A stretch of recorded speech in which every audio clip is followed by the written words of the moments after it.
Hello नमस्कार, कैसे हैं आप। मैं हूं आपका दोस्त सूरज वर्मा।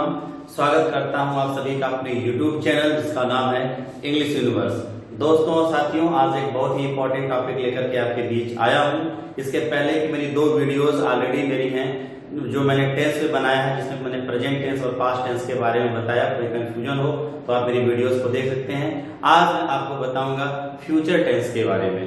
आपको मैं बिना किसी इंट्रोडक्शन के सीधे ले चलता हूं अपने व्हाइट बोर्ड की ओर और हम आज सब मिलकर के पढ़ेंगे future tense. FUTURE future tense. Future tense क्या होता है? हिंदी में कहते हैं भविष्य काल। हिंदी में बोलते हैं इसको भविष्य काल। किसे कहते हैं? मैंने बोला ना कि समय को कई भागों में बांटा गया, उसमें एक समय है फ्यूचर। फ्यूचर मतलब जो हमारा आने वाला है। मैं अभी पढ़ा रहा हूं, कल जो होगा मेरे साथ वो मेरा फ्यूचर होगा, मेरा भविष्य होगा। और आज हम पढ़ेंगे फ्यूचर के बारे में। ठीक है, सबसे पहले फ्यूचर में हम बात करें तो फ्यूचर इंडेफिनिट आता है। फ्यूचर इंडेफिनिट, मैंने बोला कि इंडेफिनिट का मतलब है कि ये अनिश्चित है, ये एक अनिश्चित है। और इसमें अगर हम पहचान की बात करें तो जो हिंदी का वाक्य होता है, जो हिंदी सेंटेंस होते हैं, उसके लास्ट में जो वर्ड आता है उसी से हम उसकी पहचान करते हैं। जैसे उसमें गा, गी, गे ये सब आएंगे। एक आपकी प्लानिंग की बात करते हैं, ध्यान दीजिएगा, प्लानिंग। यहां से एक प्लानिंग पता चलती है, एक योजना पता चलती है। जैसे मैं कल स्कूल जाऊंगा, ये एक आपकी प्लानिंग है। ठीक है, राम घर जाएगा, मैं पढ़ूंगा, ये प्लानिंग की बात करते हैं आपसे, एक योजना की बात करते हैं। जहां पे कहीं योजना की बात हो, जहां पे कहीं प्लानिंग की बात हो, वहां पे आपका वो फ्यूचर इंडेफिनिट टेंस होता है। जैसे मैंने लिख दिया गीता किताब पढ़ेगी, गीता किताब पढ़ेगी, ऐसे वाक्य आ गए। यहां पे हम कुछ रूल्स की बात कर लें दोस्तों, कुछ रूल्स की बात कर लें तो यहां पे विल और शैल ये 2 चीजें आती हैं आपकी हेल्पिंग वर्ब के रूप में। आप नोट कर लें, हेल्पिंग वर्ब के रूप में यहां पे 2 चीजें आती हैं, एक विल और एक शैल। अब जहां तक विल और शैल की बात है, जितने भी सिंगुलर हैं, सिंगुलर सब्जेक्ट हैं, सबके साथ आपका विल आता है। और जितने भी प्लूरल हैं उनके साथ भी आपका विल आता है। बस आई और वी के साथ शैल का प्रयोग किया जाता है। आई और विल के साथ शैल का प्रयोग किया जाता है। यहाँ पे कुछ एक्सेप्शंस हैं, कुछ अपवाद हैं। मॉडर्न इंग्लिश ग्रामर में तमाम चेंजेज हुए हैं। हालांकि आज के स्पोकन इंग्लिश में अब दोनों की जगह विल और शैल की जगह सीधे विल का प्रयोग ही किया जाता है। पहले क्या होता था, लोग कहते थे जब कोई निश्चित होती थी चीज तो हम अपोजिट यूज करते थे। मैं अभी उसके आगे बताऊंगा। मैं सीधे सेंटेंस में आपको ले जाता हूं। जैसे यहां पे मैं यूज किया गीता। अब गीता के साथ क्या लगेगा? सिंगुलर है ना, गीता विल। अब इसमें जो वर्ब है ना, वर्ब की फर्स्ट फॉर्म यूज होगी। Geeta will read a book, Geeta will read a book. देख रहे हैं, अगर गीता किताब नहीं पढ़ेगी, आप एक फ्रेश वाक्य लिख लीजिए, हो जाएगा Geeta will not read a book. कुछ खास नहीं करना है, बस आपका विल लगाना है और क्रिया की पहली अवस्था यानी first form of the verb use करना है। ये हो गया आपका निगेटिव सेंटेंस। अगर हम इसी में आप इसका फोटो ले सकते हैं, स्क्रीनशॉट ले लीजिए। आपको बता दिया कि विल और शैल दोनों हेल्पिंग वर्ब है। आई और वी के साथ शैल, बाकी के साथ विल लगता है, चाहे सिंगुलर हो चाहे प्लूरल हो, और वर्ब की पहली अवस्था आती है। आगे बढ़ने की इजाजत दीजिए। आई, मैंने एक ऐसा सेंटेंस लिखा जो आपको थोड़ा सा डिफरेंट लुक देगा। जैसे मैंने लिख दिया, क्या मोहन घर जाएगा? क्या मोहन घर जाएगा, ये प्रश्नवाचक हो गया। मैंने बोला कि प्रश्नवाचक वाक्य आता है तो उसकी अंग्रेजी नहीं लिखी जाती है। क्या शब्द अगर पहले आता है तो उसकी अंग्रेजी नहीं लिखी जाती है। उसके तुरंत बाद हम देखते हैं सब्जेक्ट क्या। अगर सिंगुलर सब्जेक्ट है तो या सिंगुलर अपने हाथ दोनों की जगह विल ही लग रहा है, हालांकि मोहन है, तो हम यूज करेंगे विल, और विल में डब्ल्यू कर देंगे कैपिटल से, क्योंकि सेंटेंस स्टार्ट हो रहा है विल मोहन।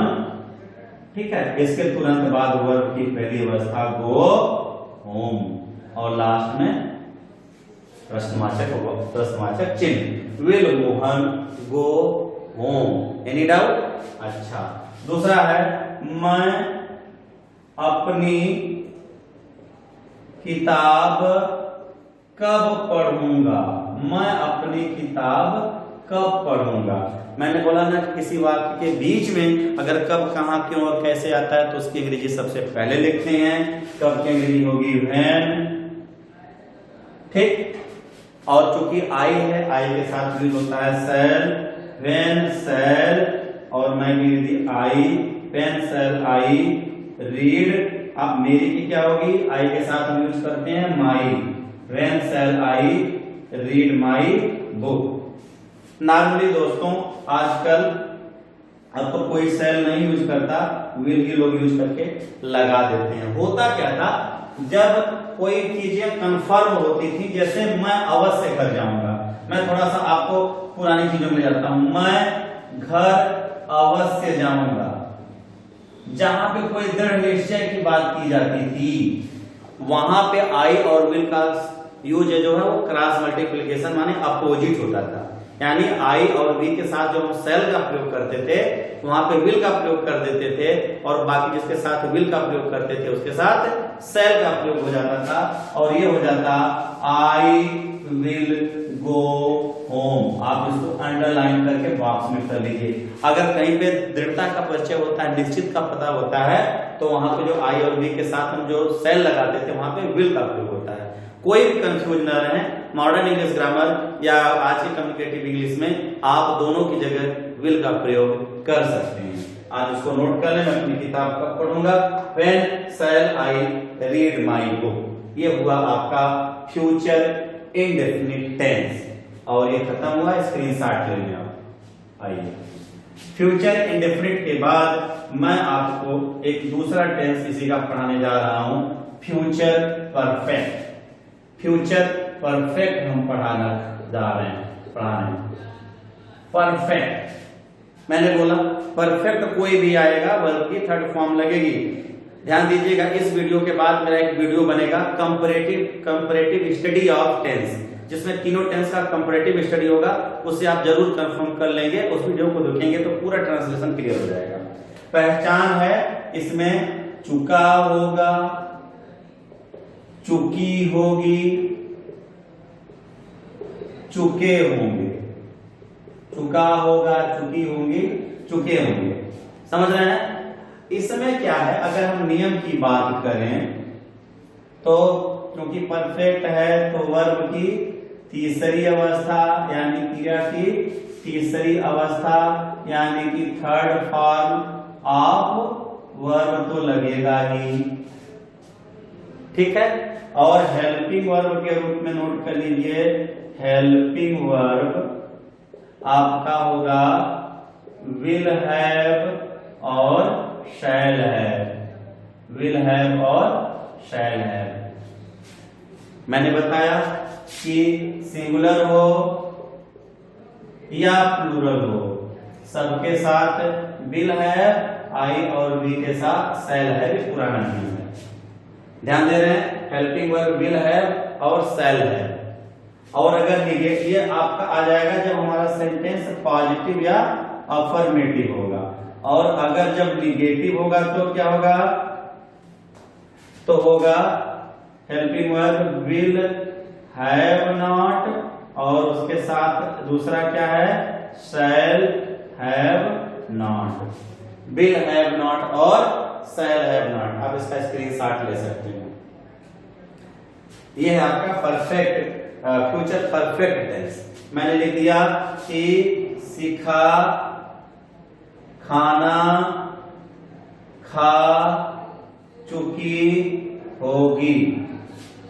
ट्रांसलेशन होगा सिखा, सिखा, और चूंकि इसके साथ क्या होगा भाई, विल है, सिखा विल हैव। उसके बाद क्रिया की तीसरी अवस्था विल हैव ईटेन, सिखा will have eaten food, note कर लीजिए, सिखा will have eaten food. Any doubt?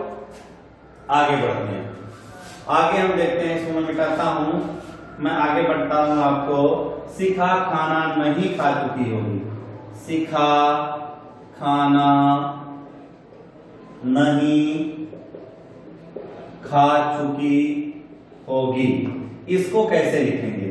मैंने बोला ना विल हैव नॉट और शैल हैव नॉट हो जाएगा, सिखा विल हैव नॉट। ध्यान दीजिएगा कोई हैज बच्चा ना लगाए, सिखा विल हैव नॉट ईटेन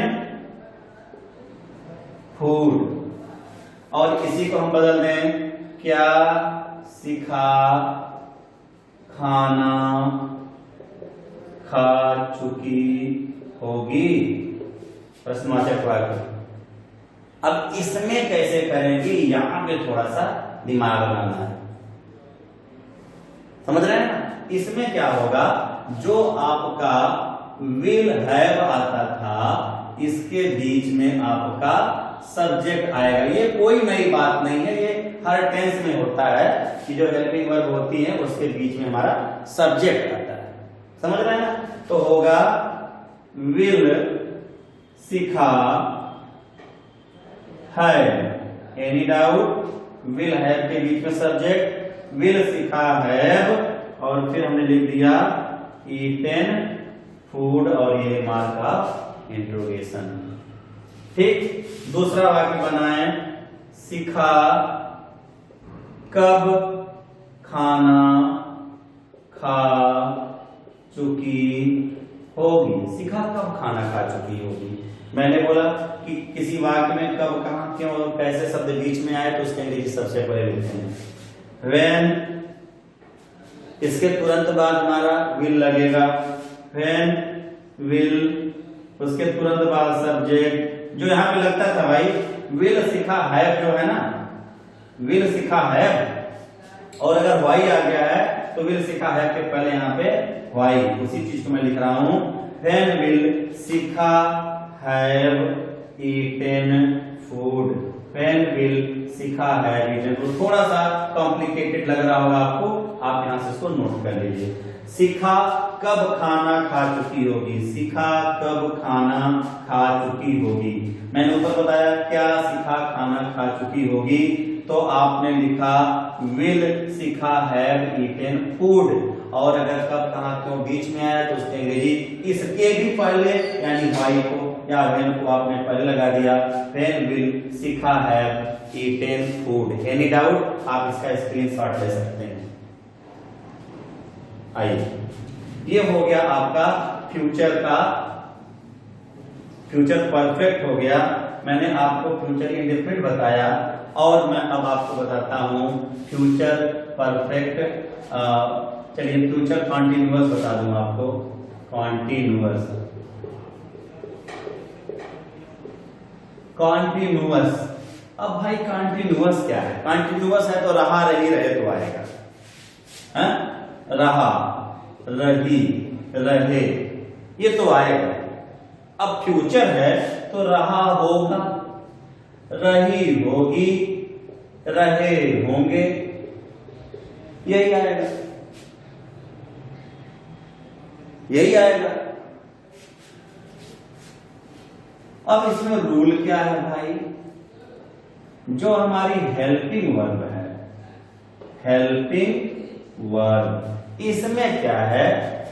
इसमें लगेगा विल बी और लगेगा शैल बी। मैंने बोला कि सभी सिंगुलर, मैं बार बार इस लाइनों को लिख रहा हूं, सभी सिंगुलर और प्लूरल के साथ लगेगा विल बी, बाकी आई और वी के साथ लगेगा शैल बी।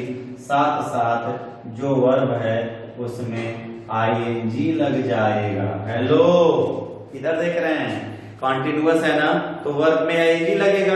हेल्पिंग वर्ब के रूप में विल बी और सेल भी लगेगा। विल बी और सेल भी सभी प्लूरल के साथ लगेगा। हाँ, अलग बात है कि आई और बी के साथ हमेशा सेल लगता है। ठीक है, हम सीधे ले चलते हैं आपको सेंटेंस की, और आप इसको नोट कर सकते हैं। लिख सकते हैं कि अमन किताब पढ़ रहा होगा। अमन किताब पढ़ रहा होगा, हो जाएगा अमन, और यहां से हेल्पिंग वर्ब क्या हो जाएगा भाई, विल बी, और रीड हो गया रीड, और उसमें लग गया ये ING. Aman will be reading the book. Aman will be reading the book. Any doubt? Aman किताब नहीं पढ़ रहा होगा, हो जाएगा अमन, उसके बाद विल नॉट बी। ये ध्यान दीजिए, मैं इसको यहां पे लिख देता हूं, मैं इसको यहां पे लिखता हूं ताकि ये चीजें आपको और क्लियर हो जाएं कि अमन किताब नहीं पढ़ रहा होगा। अमन किताब नहीं पढ़ रहा होगा अमन विल नॉट बी। मैंने बोला ही आपको कि जो हेल्पिंग वर्ब उसके बीच में नॉट आता है, उसके बीच में सब्जेक्ट भी आता है। Aman will not be reading the book या रीडिंग बुक। देख रहे हैं क्या किया आपने, विल नॉट बी एक साथ लगा दिया। ठीक है, अब अगर आ जाए कि क्या से शुरू कर दिया, क्या अमन किताब पढ़ रहा होगा, तो होगा विल अमन, और उसके बाद भी will Aman be reading the book, और लास्ट में क्वेश्चन मार्क। कोई डाउट तो नहीं हो रहा है आपको भाई? कंफ्यूज मत होइएगा, हमें बता दीजिएगा। हेलो, किधर देख रहे हैं आप, समझिए ऐसे। विल बी, ये मैं बार बार बता रहा हूं, यहाँ टेंस का फॉर्मेट है कि विल नॉट जो है, जो हमारी हेल्पिंग वर्ब जो भी है, किसी भी सेंटेंस की भी हेल्पिंग वर्ब है, उसके बीच में हमारा नॉट आता है, उसके बीच में सब्जेक्ट भी आता है। Will Aman be reading the book, और इसी को अगर निगेटिव बना दें दोस्तों कि अमन किताब नहीं पढ़ रहा होगा, आप प्रेस वाक्य बना लें। आप ऐसे लिख में देता हूं, क्या अमन किताब नहीं पढ़ रहा होगा, तो क्या होगा भाई, क्या अमन किताब नहीं पढ़ रहा होगा विल अमन नॉट बी। ध्यान दीजिए, will Aman not be reading the book. ये हो गया आपका इंट्रोगेटिव। अब इसी में एक वाई का या व्हेन का एग्जांपल लेकर मैं बता देता हूं, आप इसको नोट कर सकते हैं। अमन कब किताब नहीं पढ़ रहा होगा। अमन किताब कब नहीं पढ़ रहा होगा, मैंने बोला ना कब अंग्रेजी आगे इसके विल के पहले आ जाएगा, will Aman not be reading the book के पहले ये आ जाएगा व्हेन। क्या हो जाएगा, when will Aman not be reading the book. कहीं आपको कोई कंफ्यूजन हो तो प्लीज हमें बताएं, क्योंकि थोड़ा सा आपको लगता है आ रहा है, बिल आ रहा है, क्या आ रहा है। ये आपको समझ में आया, क्या अमन किताब नहीं पढ़ रहा होगा, तो विल आ गया, क्या कि अंग्रेजी नहीं लिखी जाती है, आपको हेल्पिंग वर्ब लगाना पड़ेगा। अमन उसके साथ विल लगता है, उसके तुरंत बाद सब्जेक्ट लिखा, फिर आपने नॉट लिखा और फिर बी लिखा। विल अमन नॉट बी, चूंकि कॉन्टिन्यूअस है तो वर्ब में आईडी लगाया और द बुक कॉम्प्लीमेंट के रूप में आपका ऑब्जेक्ट आके सेंटेंस कंप्लीट, और लास्ट में आ गया क्वेश्चन मार्क। Any doubt? अब आ गया कि अमन कब किताब नहीं पढ़ रहा होगा, तो मैंने बोला कि कब, कहां, क्यों और कैसे शब्द अगर बीच में आता है तो उसके लिए सबसे पहले लिखी जाती है। तो आपने व्हेन को सबसे पहले लिख दिया, व्हेन के बाद मैंने बोला कि तुरंत आपको हेल्पिंग वर्ब लिखनी है, हेल्पिंग वर्ब के तुरंत बाद आपको सब्जेक्ट लिखना है, उसके बाद आपको नॉट लगाना और बी लगाना है, और फिर आपकी ये मेन वर्ब आ जाएगी। ये इसके तरीके हैं कि पहले आपका WH, उसके बाद हेल्पिंग, उसके बाद सब्जेक्ट, फिर आपका नॉट, फिर आपका बी, फिर मेन वर्ब में ING और फिर आ गया आपका object. When will Aman not be reading the book? हो गया। आगे चलें, आइए इसको आप नोट कर लीजिए। फ्यूचर परफेक्ट कंटिन्यूअस की मैं बात करता हूं, फ्यूचर परफेक्ट कंटिन्यूअस की बात करता हूं। फ्यूचर परफेक्ट कंटिन्यूअस में इसी में बोल देता हूं आपको, आप नोट कर लिए हैं, क्योंकि ये कंटिन्यूअस है। कंटिन्यूअस है तो ING तो आएगा, रहा रही रहे तो आएगा, रहा होगा रही होगी रहे होंगे। अब इसमें जो विशेष है, जो स्पेशल है मेरे बच्चों, वो ये है कि इसमें आपका समय दिया रहेगा, समय दिया रहेगा। मैं बार बार इसको रिपीट करता हूं, यानी निश्चित समय के लिए सिंस और अनिश्चित समय के लिए फॉर। आप ऐसे बना लें, निश्चित समय और फॉर यूज होगा अनिश्चित समय के लिए, निश्चित समय और अनिश्चित समय। यहाँ पे बच्चे कंफ्यूज होते हैं कि सर ये निश्चित समय क्या है। मैं 1995 से रह रहा हूँ, आपका निश्चित समय है। 2 बजे से मैं पढ़ा रहा हूँ, मेरा निश्चित समय है। और मंडे से मैं स्कूल आ रहा हूँ, ये सब मेरे निश्चित हैं और इनके साथ लगेगा सिंस। फिर मैं कहूँ कि 2 साल से मैं इंडिया में रह रहा हूँ, पता नहीं कौन सा 2 साल, अनिश्चित है। 2 घंटे से मैं पढ़ा रहा हूँ, पता नहीं कौन से 2 घंटे, अनिश्चित है। और 2 दिन से मैं स्कूल आ रहा हूँ, पता नहीं कौन से 2 दिन, वो आपका अनिश्चित है, यानी इनके साथ लगेगा फॉर का प्रयोग। आप इसको स्क्रीनशॉट ले सकते हैं और मैं आपको उदाहरण देकर के पढ़ा रहा हूँ। और यहाँ पे रूल होगा, रूल में आपकी हेल्पिंग वर्ब आएगी। हेल्पिंग वर्ब में मेरे बच्चों आपका आएगा विल हैव बीन और शैल हैव बीन। थोड़ा सा नोट करिएगा, ये इंपॉर्टेंट है। विल हैव बीन और shall have been, will have been और शैल हैव बीन। साथ ही साथ चूंकि ये कंटिन्यूअस है तो वर्ब के फर्स्ट फॉर्म में ING लगेगा और ये हो जाएगा आपका। आप ध्यान दें, निश्चित समय के लिए सिंस, अनिश्चित के लिए for, helping verb will have been और शैल हैव बीन, साथ ही साथ वर्ब के फर्स्ट फॉर्म में ING। तुरंत इसका स्क्रीनशॉट लीजिए, मैं एग्जांपल की ओर आता हूं। आइए मैं उदाहरण देकर के बताता हूं आपको याद हो गया होगा, आपने नोट कर लिया होगा। लिख दूंगा कि अध्यापक 2 घंटे से पढ़ा रहा होगा। आपको लगता होगा कि मैं अपने हर वीडियो में कुछ निश्चित एग्जाम्पल की बार बार देता हूं। होता है क्या है ना कि क्योंकि जब फ्लुएंसी बनी रहती है उस समय जो ही दिमाग में एग्जाम्पल आता है उसको मैं लिख देता हूं। ऐसा कुछ भी नहीं है कि मेरा कुछ रटा हुआ है, ठीक है। अध्यापक 2 घंटे से पढ़ रहा होगा, पढ़ रहा होगा देखेंगे तो आपको लग रहा है कि फ्यूचर कंटिन्यूअस भी हो सकता है। पढ़ रहा होगा तो लग रहा है कि यहाँ पे फ्यूचर कंटिन्यूअस भी होगा, बिल्कुल होगा, लेकिन यहाँ पे समय दे दिया है और मैंने बोला कि जब ये समय दे दिया रहेगा तो परफेक्ट कंटिन्यूअस हो जाएगा, ठीक है। अध्यापक का क्या होगा, द टीचर और हेल्पिंग वर्ब क्या होगा बेटा, भाई बहनों, will have been. Hello, the teacher will have been. पढ़ाना की इंग्लिश क्या होती है, टीच, और उसमें लगा दिया आपने ING।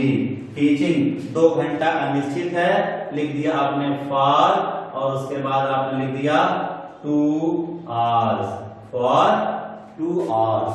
अगर यहीं पे बच्चों 2 बजे होता तो क्या होता, तो यहाँ पे लिखते आप the teacher will have been, the teacher will have been teaching. अब चूंकि ये अनिश्चित समय है तो यहाँ पे फॉर की जगह यूज होता सिंस, 2 और 2 आवर की जगह हो जाता है 2 o'clock। आप इसको नोट कर लीजिए। अध्यापक 2 घंटे से नहीं पढ़ा रहा है, अगर आपका ये वाक्य निगेटिव हो जा रहा है, नेगेटिव हो जा रहा है तो आप लगाएंगे विल हैव नॉट बीन, थोड़ा सा बड़ा लग रहा होगा, और दूसरा होगा शैल हैव नॉट बीन। आप इसको बॉक्स में नोट कर लीजिए। मैं घर आ जा रहा हूं कि अगर वाक्य नेगेटिव होगा, सेंटेंस नेगेटिव होगा, हेल्पिंग वर्ब होगी will have not been, shall have not been. उदाहरण में बनाइए, एक नया वाक्य लिखिए, अध्यापक 2 घंटे से नहीं पढ़ा रहा होगा। अध्यापक 2 घंटे से नहीं पढ़ा रहा होगा तो क्या लिखेंगे? The teacher will have not been, इतना बड़ा एक शाखा है भाई। The teacher will have not been teaching और फॉर 2 hours। आप एक्सप्रेस एग्जाम्पल लिख करके 2 बजे कर लीजिए, 3 बजे कर लीजिए, तो यहाँ पे सब चीजें ऐसी होंगी और यहाँ पे हो जाएगा सिंस 3 o'clock। बच्चों आप यहाँ पे एक फ्रेश एग्जाम्पल ले लीजिएगा, ये हो जाएगा। आप इसको नोट कर सकते हैं। अध्यापक 2 घंटे से नहीं पढ़ा रहा होगा, the teacher will have not been teaching for 2 hours। ठीक, ओके, आइए, ये हो गया will have not been, shall have not been. Okay, आइए मैं आपको एक इसका इंट्रोगेटिव बनाना है। इसमें थोड़ी सी चीजें आपको इतर इतर लगती हैं, कहीं घबरा तो नहीं रहा है। लिखेंगे क्या माली पौधों को 2 बजे से पानी दे रहा होगा। घबराइए नहीं। कुछ लोग सोच रहे होंगे अरे सर कितना बड़ा सेंटेंस ला करके रख दिए आप, क्या माली पौधों को 2 बजे से पानी दे रहा होगा। लिखिए विल का यूज होगा, विल द गार्डनर, उसके बाद हैव बीन। ध्यान दीजिएगा, ये चीजें आपको थोड़ा सा नोट करनी होगी। मैं बताता भी रहता हूं कि जो विल है कि कोई भी हमारी हेल्पिंग वर्ब, उसके बीच में सब्जेक्ट भी आता है, उसके बीच में नॉट भी आता है। आपको इसके बीच में सब्जेक्ट लिखना पड़ेगा। Will the gardener have been, क्या करेंगे?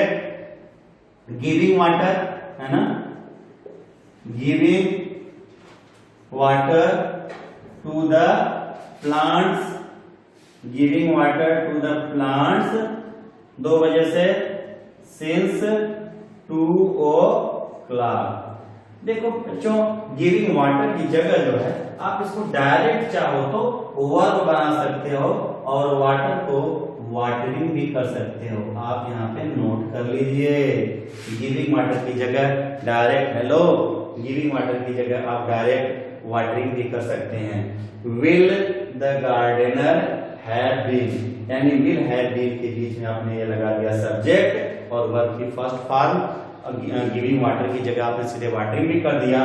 टू द प्लांट, हालांकि 2 बजे हमारा निश्चित समय है, आपने सिंस लगा दिया, 2 o'clock लिख दिया। इस तरीके से आपका सेंटेंस पूरा हुआ। अब हम आते हैं, आप सॉरी आप इसको नोट कर लीजिएगा, विल द, स्क्रीनशॉट ले लीजिए। हो गया, मिटा दूं। आगे हम देखते हैं, माली पौधों को 2 बजे से पानी क्यों दे रहा होगा। अब और लंबा हो गया तो कोई दिक्कत नहीं है भाई, जो इसके पहले प्रीवियस वाला जो सेंटेंस पहले वाक्य लिखे थे ना, उसके पहले वाई लगा दिए, क्यों करते हो। यानी why will the gardener have been. ये देखिए, आपने ये वाक्य इसके पहले लिखा रहा होगा कि क्या माली पौधों को 2 घंटे से 2 बजे से पानी दे रहा होगा। आपने ये वाक्य लिखा था, बस उसके पहले वाई लगा दीजिए, क्योंकि वाई की विधि उससे भी पहले आएगी अगर किसी भी वाक्य के बीच में सब आते हैं तो। Why will the gardener have been watering the plants since 2 o'clock? Why will the gardener have been watering the plants since 2 o'clock? इस तरीके से ये आपका फ्यूचर टेंस कंप्लीट होता है। कंप्लीट होने से पहले एक कुछ कॉम्पिटिटिव चीजों को मैं आपको और बताना चाहता हूं, आप इसको नोट कर लीजिए। हो गया? चलिए, अब इसमें क्या है बच्चों, जैसे कि इसके पहले वाले वीडियो में अगर आपने मेरा देखा होगा, अगर नहीं देखा होगा देख सकते हैं कि पास्ट परफेक्ट मैंने बताया था कि डॉक्टर के आने से पहले मरीज मर चुका था। तो इसमें मैंने बताया था कि एक का पास्ट परफेक्ट में होगा, एक का पास्ट इंडिफिनिट में होगा। फ्यूचर में भी हम कुछ ऐसे ही वाक्यों को जोड़ के बताते हैं और हम इसको कोरिलेट करते हैं पास्ट फ्यूचर परफेक्ट से, चुका होगा वाले से। चुका होगा, चुकी होगी और चुके होंगे, वहां से हम कोरिलेट करते हैं। जैसे मेरे घर आने से पहले वह जा चुका होगा, ऐसी वाक्य आए तो ट्रांसलेशन कैसे करें? ये आपका सीटेट में, यूपी टेट में, सीजीएल में, केवीएस में, नवोदय विद्यालय संगठन में, पीजीटी टीजीटी में ऐसे क्वेश्चंस आते हैं कि मेरे घर आने से पहले वह जा चुका होगा। तो मैंने आपको बताया कि जो काम पहले हो चुका है उसकी इंग्लिश सबसे पहले लिखी जाएगी, उसके बाद जो कनेक्टिंग वर्ड है उसकी अंग्रेजी लिखी जाएगी, और जो काम सबसे लास्ट में हुआ है उसकी अंग्रेजी सबसे लास्ट में लिखी जाएगी। यानी वह जा चुका होगा पहले लिखेंगे, उसके बाद पहले शब्द की अंग्रेजी लिखेंगे और सबसे लास्ट में ये लिखेंगे। थोड़ा सा डिफरेंस क्या है कि इसको जो है आप लिखेंगे फ्यूचर परफेक्ट में और इसको लिखेंगे बच्चों प्रेजेंट इंडेफिनिट में। ये आपके लिए थोड़ी सी चैलेंजिंग चीज है, आपको मैं इसे बॉक्स में कर दे रहा हूं ताकि आपका कंफ्यूजन दूर हो जाए। आप इसको नोट कर सकते हैं, ये बहुत ही इंपॉर्टेंट है। मुझे नहीं लगता कि और भी कोई इस तरह से आपको बताएगा। मेरे घर आने से पहले वह जा चुका होगा, इसको बनाएंगे फ्यूचर परफेक्ट में। ये इसका ट्रांसलेशन सबसे पहले लिखेंगे, फिर इस वर्ड के लिए लिखेंगे और इसको सबसे लास्ट में लिखेंगे और ये प्रेजेंट इंडेफिनिट में होगा। आइए बनाते हैं। वह जा चुका होगा, क्या होगा भाई? he will have gone, he will have gone, वह जा चुका होगा। आपने देखा ना, ये will have आपकी हेल्पिंग वर्ब है और वर्ब की थर्ड फॉर्म। भूलिएगा नहीं, क्योंकि मैं परफेक्ट कंटीन्यूअस के बाद सीधे मैं वो कर रहा हूं, हालांकि थोड़ा सा अलग से वर्ड था, सेंटेंस था, इसलिए मैंने इसको बताया कोरिलेट करके। ध्यान दे रहे हैं, he will have been gone, उसके बाद लिखेंगे बिफोर, और मेरे घर आने से पहले, मेरे घर आने before I come to house. ये हो गया हमारा प्रेजेंट इंडेफिनिट टेंस, यहाँ पे नोट कर लें। ये हो गया हमारा प्रेजेंट इंडेफिनिट टेंस और ये हो गया हमारा future perfect tense. Future perfect tense और ये हमारा ट्रांसलेशन हो गया। he will have gone before I come to house। इस तरीके के कोई वाक्य आते हैं तो ऐसी अंग्रेजी आपको लिखी जाएगी। दोस्तों और साथियों, इस तरीके से मेरा फ्यूचर टेंस कंप्लीट होता है। एक बार मैं आपको बताता हूं कि सबसे पहले मैंने आपको बताया फ्यूचर इंडेफिनिट टेंस, जिसमें कोई प्लानिंग पता चलेगी, मैं जाऊंगा, मैं खाऊंगा, मैं पीऊंगा, उसमें विल और सेल लगेगा। आई के साथ, आई और वी के साथ सेल लगाएंगे, बाकी के साथ विल लगाएंगे, वर्ब की फर्स्ट फॉर्म लगेगी। फिर आया आपका फ्यूचर कंटीन्यूअस टेंस, मैंने बताया कि इसमें हेल्पिंग वर्ब विल भी और सेल भी लगेगा, वर्ब में फर्स्ट फॉर्म में आईएनजी लगेगा। फिर आया आपका फ्यूचर परफेक्ट कंटीन्यूअस टेंस, इसमें मैंने आपको हेल्पिंग वर्ब बताया, विल हैव बीन और सेल हैव बीन लगेगा, निश्चित के लिए सिंस और अनिश्चित के लिए फॉर लगेगा। फिर आया आपका फ्यूचर परफेक्ट टेंस और इसमें चुका होगा, चुकी होगी, चुके होंगे, इसमें किसी काम का पूरा होना पाया जाता है। चूंकि परफेक्ट है तो वर्ब की थर्ड फॉर्म यूज होगी और हेल्पिंग वर्ब में विल हैव और शैल हैव का प्रयोग होगा। इस तरीके से मेरा फ्यूचर टेंस पूरी तरीके से कंप्लीट होता है। अगर आपके कोई क्वेरीज हो तो आप मुझे इनबॉक्स में कर सकते हैं। उम्मीद है कि मेरा वीडियो पसंद आया होगा। आप इसको लाइक करें, सब्सक्राइब करें और दूसरों को शेयर भी करें। इन शब्दों के साथ मैं अपनी वाणी को विराम देता हूं। जय हिंद।